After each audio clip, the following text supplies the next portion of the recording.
رہا یہ اس سے یہ بھی پتہ چلتا ہے کہ جو لوگ ہر چیز پہ قرآن حدیث سے دلیل مانگتے ہیں وہ بھی پاگل ہیں. ان کو فقہا کے اصول اور قرآن و حدیث سے مسائل کے استنباط کا طریقہ معلوم نہیں ہے. میں قضائے عمری کی مثال دیتا ہوں نا, کہتے ہیں قضائے عمری پہ کوئی دلیل بتاؤ. او بھائی, نمازیں جب بہت زیادہ ذمے میں جمع ہو جائیں تو بغیر پڑھے معاف ہو جاتی ہیں, اس کی کوئی دلیل بتاؤ. جو دعویٰ کرتا ہے نا دلیل اس کے ذمے ہوتی ہے. قرآن نے روزے کی مثال دی, حدیث میں نماز کی مثال ہے کہ جہاں بھی مثالیں آتی ہیں تو قضا بھی پڑھی ہے نبی صلی اللہ علیہ وسلم نے. کبھی ایسا نہیں ہوا کہ صرف توبہ کر لی ہو. تو اس میں یہ میرا کلپ اس پر JTR میڈیا پہ میں نے یہ مسئلہ بیان کیا, تو وہاں اس کے قضاء عمری کی آپ تفصیل دیکھ سکتے ہیں. تو میں بھی اس موضوع کی طرف نہیں جاؤں گا. اسی طرح یہ کہتے ہیں خواتین اور مرد کی نماز میں فرق پر دلیل بتاؤ. تو یہ بھی ایسے ہے کہ قرآن و سنت نے خواتین اور مرد کی نمازوں میں جو فرق بیان کر دیے, ان جزیات کے ضمن میں اصول بیان کر دیا. جیسے قرآن نے کہا کہ عورت, حدیث میں آتا ہے کہ عورت امام کو زبان سے لقمہ نہیں دے سکتی, ٹھیک ہے نا, کیونکہ یہ پردے کا معاملہ ہے. عام حالات میں عورت کی آواز کا پردہ نہیں ہے, مسائل پوچھ سکتی ہے, کسی کو غلطی پہ ٹوک سکتی ہے, سلام کا جواب دے سکتی ہے. نماز میں عورت کیا کرے گی؟ بولے گی نہیں. اس سے کیا پتا چلا؟ نماز میں عورت کو عورت پن دکھانا ہے اپنا. نماز میں عورت ماں ہے, بیٹا امام جو بنا ہوا ہے نا بیٹا بنا ہوا ہے, بلکہ نہیں, مقتدی بھی بیٹا اور ماں بھی جو ہے نا, بیٹا بھی مقتدی اور ماں بھی مقتدی. تو بیٹا ماں سے آگے کھڑا ہوگا نماز میں, یعنی جب امام نماز پڑھائے گا تو پیچھے صف بنے گی تو کون ہوگا اس میں؟ بیٹا ہوگا, اور اس سے پیچھے کون ہوگی؟ ماں ہوگی. حالانکہ ماں کا مقام زیادہ ہے یا نہیں ہے؟ لیکن شریعت کا حکم ہے اخروہن من حیث اخرہن اللہ. صحیح حدیث ہے کہ عورت کو نماز میں پیچھے رکھو, ورنہ ماں کا مقام تو زیادہ ہے. عام حالات میں بیٹا ماں سے آگے آگے چلے تو بدتمیز گستاخ ہوگا کہ نہیں ہوگا؟ بولو بھائی. نماز میں عورت کو حکم دیا جا رہا ہے کیونکہ ماں کا ماں ہونا نہیں دیکھا جائے گا, اب اس کا عورت ہونا دیکھا جائے گا. اور عورت کے لیے حکم کیا ہے؟ کہ وہ مرد سے پیچھے رہے, کیونکہ مرد کو اللہ نے فضیلت دی ہے. اب بیٹے کو مرد ہونے کے اعتبار سے فضیلت آ گئی یہاں پہ. سمجھ رہے ہو کہ نہیں سمجھ رہے؟ تو پتہ یہ چلا کہ نماز میں عورت کا عورت پن جھلکنا چاہیے. یہ جزیات ہیں, ان کے ضمن میں حدیث اصول سکھا رہی ہے.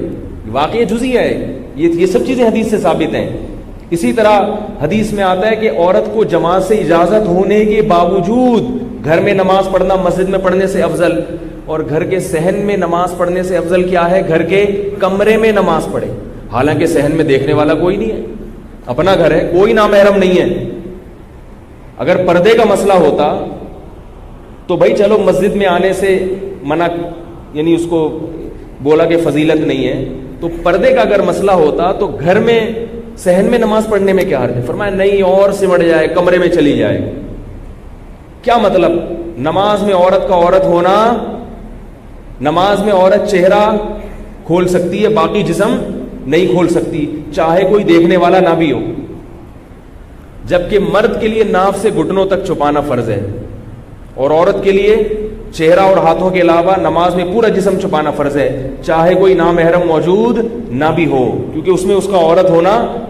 اسی سے فقہا نے استدلال کیا, تمام فقہا نے, کہ نماز میں عورت مردوں کی طرح چوڑی ہو کے رکوع نہیں کرے گی اور مردوں کی طرح سجدہ کھلے ڈلا نہیں کرے گی, کیونکہ یہ عورت کی حیا کے خلاف ہے.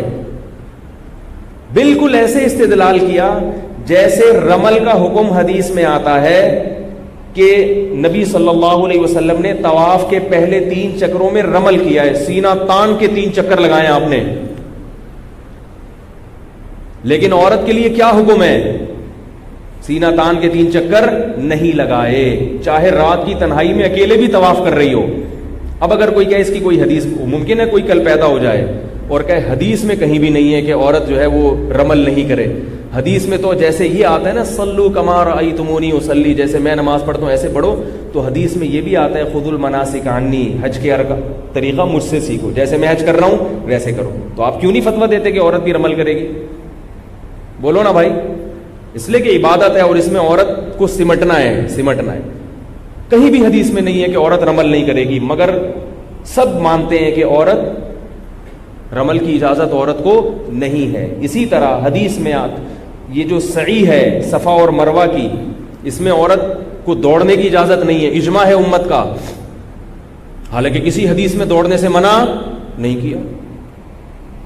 جبکہ سنت جس کی زندہ کی جا رہی ہے وہ خاتون تھیں، حضرت ہاجرہ تھیں، وہ تو دوڑی تھیں، تو خواتین کہہ سکتی تھی وہ تو عورت تھی، وہ جب دوڑی تھی تو ہمیں تو بطریقہ اولا دوڑنا ہے۔ نہ نہ نہ نہ نہ، آپ نے دوڑنا نہیں، چلنا ہے، کیونکہ عبادت ہے اور عبادت میں حیا کا اظہار کرنا ہے۔ اب کوئی آپ سے کہا کرے نا کہ عورت اور مرد کی نماز کے فرق پر کوئی حدیث پیش کرو، تو آپ کہا وہ رمل عورت نے نہیں کرنا، اس پر کوئی صریح حدیث پیش کرو۔ عورت نے سعی نہیں کرنی، اس پر کوئی دوڑ کے صحیح نہیں کرنی، اس پر کوئی صریح حدیث پیش کرو۔ عورت نے لبیک آہستہ سے کہنا ہے، زور سے نہیں کہنا، اس پر کوئی صریح حدیث پیش کرو۔ تو اسی طرح یاد رکھو، اس پر بھی کوئی صریح حدیث اگر نہ بھی ہو کہ عورت مرد کی طرح سمٹ کے نماز، یعنی مرد کی طرح کھل کے نہیں بلکہ سمٹ کے نماز پڑھے گی، تو بھی یہ مسئلہ اسی طرح ہی ہے جیسے فقہا نے بیان کر دیا، کیونکہ فقہا مزاج نبوت کو زیادہ سمجھتے ہیں آج کے لوگوں سے۔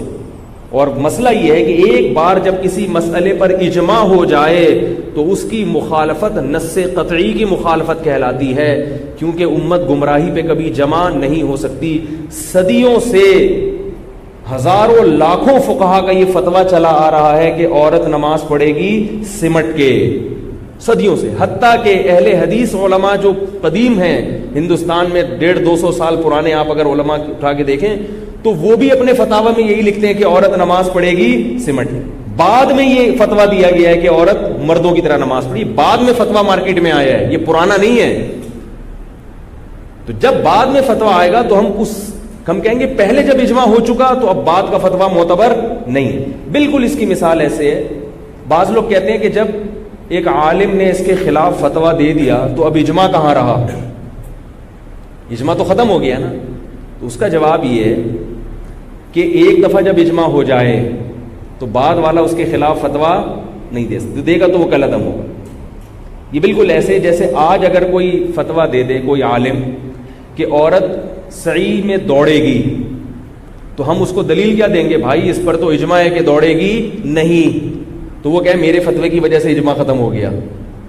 اس طرح تو پھر کبھی بھی اجماع دلیل بنے گا ہی نہیں، بنے گا ہی۔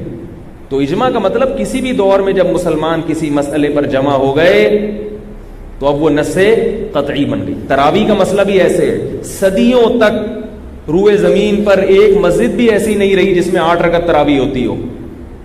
علامہ شامی رحمہ اللہ نے لکھا ہے کہ مشرق مغرب ہر جگہ 20 رکعتیں ہو رہی ہیں۔ صدیوں سے یہ فتویٰ چلا، صدیوں سے مسلمانوں کا عمل اس پر چلا آ رہا ہے۔ خیر میں کہیں اور نکل لوں، واپس آ رہا ہوں۔ ابھی تراویح کا کلپ نہ بنا دیں اللہ کا واسطہ، یہ پورے دلائل نہیں ہیں، دلائل پر پھر بھی رمضان آنے دو، پھر اس پر بات کریں گے انشاءاللہ۔ تو بات کیا چل رہی تھی کہ قرآن جزیات کے ضمن میں کیا بیان کرتا ہے؟ اصول۔ فقہا پھر وہاں سے استنباط کرتے ہیں، مزید مسائل کا استخراج کرتے ہیں۔ وہ مزید مسائل قرآن و سنت میں صراحتاً مذکور نہیں ہوتے، لیکن فقہا اس سے استنباط کرتے ہیں، کیونکہ یہ دین قیامت تک کے لیے آیا ہے نا، تو لا اور اصول بیان ہو جائیں گے، آگے اس سے استخراج کرتے رہے آپ۔ اور بے وقوف آدمی کہے گا ہر چیز پہ کیا دکھاؤ؟ حدیث دکھاؤ۔ تو اس کا الزامی جواب یہ ہوتا ہے کہ آپ اس سے کچھ ایسے مسائل پوچھ لیں اور پوچھیں کہ اس پہ حدیث دکھاؤ۔ بہت ساری چیزوں پہ حدیثیں نہیں ہیں۔